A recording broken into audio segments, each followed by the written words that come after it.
From translation, TLB, the Living Bible. This 314th day of the year. Today we are reading passages John 13 to 15. John chapter 13, verses 1 to 38. Jesus knew that the time had come for him to leave this world and return to the Father. And as he had loved those who were his own in the world, he continued to love them to the very end.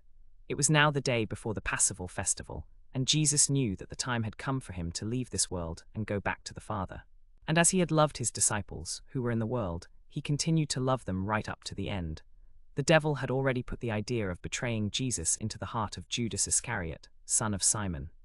Jesus knew that the Father had given him everything and that he had come from God and was returning to God.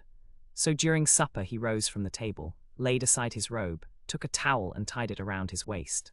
Then he poured water into a basin and began to wash the disciples' feet and to wipe them with the towel he had around him. But when he came to Simon Peter, Peter said to him, "Sir, you are not going to wash my feet, are you?" Jesus answered him, "You don't understand now why I am doing it, but some day you will." Peter exclaimed, "Never, sir, you shall never wash my feet." Then Jesus replied, "I am not concerned about your feet alone, but about your head and hands as well. And unless I wash you, you have no part with me." So Simon Peter said, "Not only my feet, but my hands and head as well." When Jesus had finished washing their feet, he put on his robe again and returned to the table. "Do you understand what I have done for you?" he asked them. "You call me Master and Lord, and rightly so, for that is what I am. And since I, your Lord and Teacher, have washed your feet, you ought to wash each other's feet. I have given you an example to follow. Do as I have done to you. How true it is that a servant is not greater than his master, nor are messengers greater than the one who sends them. You know these things now, and God will bless you for doing them. I am not saying this about all of you, I know the ones I have chosen. But the scriptures must come true, and they say, 'The one who eats my bread has turned against me.' I am telling you this now before it happens, so that when it does happen you will believe me when I say, 'I am.' I assure you, whoever welcomes someone I send welcomes me. And whoever welcomes me welcomes my Father who sent me." Jesus was deeply troubled as he said this, and then he declared, "One of you will betray me." The disciples looked at each other, wondering whom he could mean. One of them, the disciple Jesus loved, was sitting next to Jesus at the table. Simon Peter motioned to him and said, "Ask which one he means." So that disciple got up, went over to Jesus, and asked him, "Lord, who is it?" Jesus answered, "The one to whom I give this piece of bread after I have dipped it in the dish." Then he dipped the bread and gave it to Judas Iscariot, son of Simon. As soon as Judas had eaten the bread, Satan entered him. Then Jesus told him, "Hurry and do what you are going to do." But the others didn't understand why Jesus said this to Judas. Since Judas was in charge of the money bag, some thought that Jesus meant, "Go and buy the things we need for the festival, or give something to the poor." As soon as Judas had eaten the bread, he left, and it was night. When Judas had left, Jesus said, "Now the Son of Man is given glory, and God is glorified through him. And since God has given him glory, he will give it to you soon, so that you will be one with each other as we are one. My dear children, I will be with you only a little longer. You will look for me, and just as I told the Jewish leaders, I am telling you now, where I am going, you cannot follow. So now I am giving you a new commandment: love each other. Just as I have loved you, you should love each other. Your love for one another will prove to the world that you are my disciples." Simon Peter asked, "Lord, where are you going?" Jesus answered, "You can't go where I am going now, but you will follow me later." Lord, Peter asked, "Why can't I follow you now? I will lay down my life for you." Jesus replied, "Will you lay down your life for me? I assure you, before the rooster crows tomorrow morning, you will deny 3 times that you even know me." John chapter 14, verses 1 to 31. Do not let your hearts be troubled. Trust in God and trust in me. There are many rooms in my Father's home. I am going to prepare a place for you. If this were not so, I would tell you plainly. When everything is ready, I will come and get you, so that you may be where I am, and you know the way to where I am going. Thomas said, "Lord, we don't know where you are going. How can we know the way?" Jesus told him, "I am the way, the truth, and the life. No one can come to the Father except through me. If you really knew me, you would know who my Father is. From now on you know him and have seen him."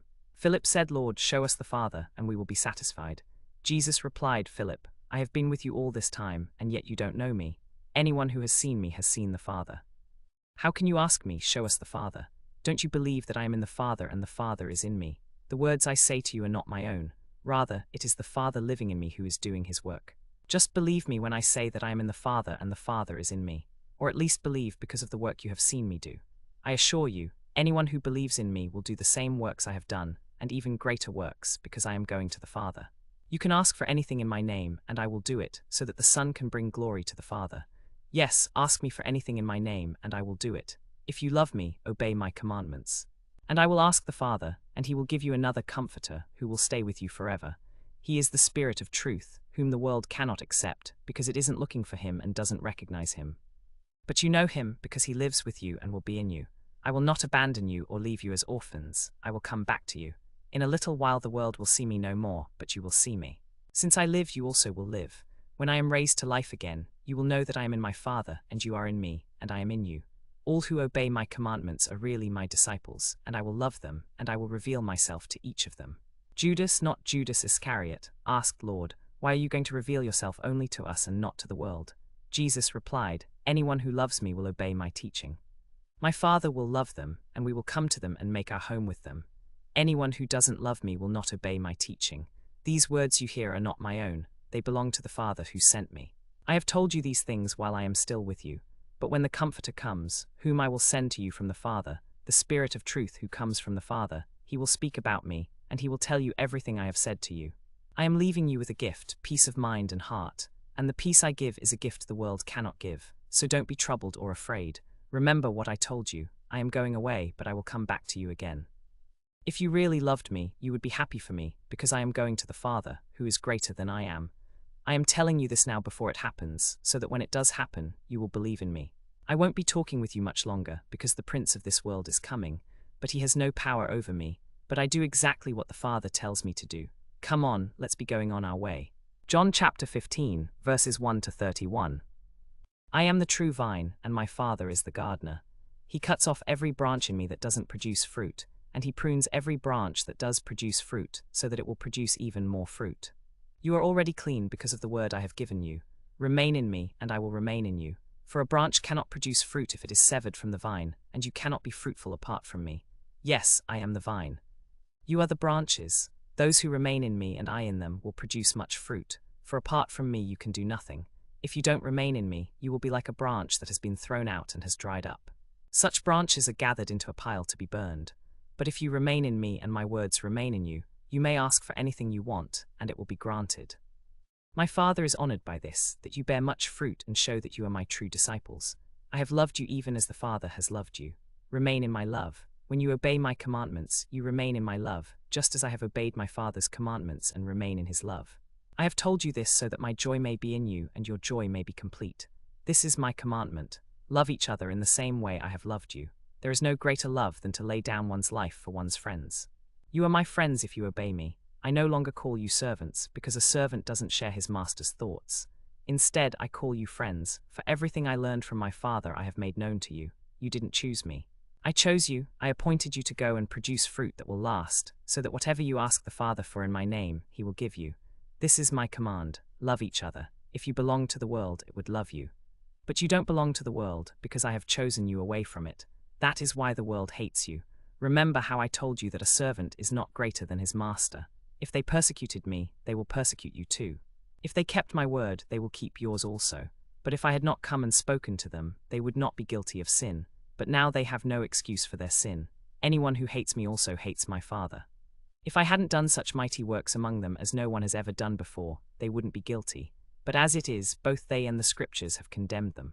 When the Comforter comes, whom I will send to you from the Father, the Spirit of truth who comes from the Father, he will speak about me.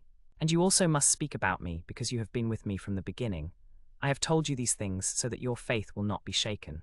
You will be expelled from the synagogues, and the time will come when anyone who kills you will think he is doing a service for God. Such things will happen because they have never known the Father or me.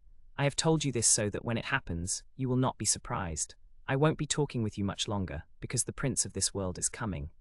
But he has no power over me, but I do exactly what the Father tells me to do. Come on, let's be going on our way.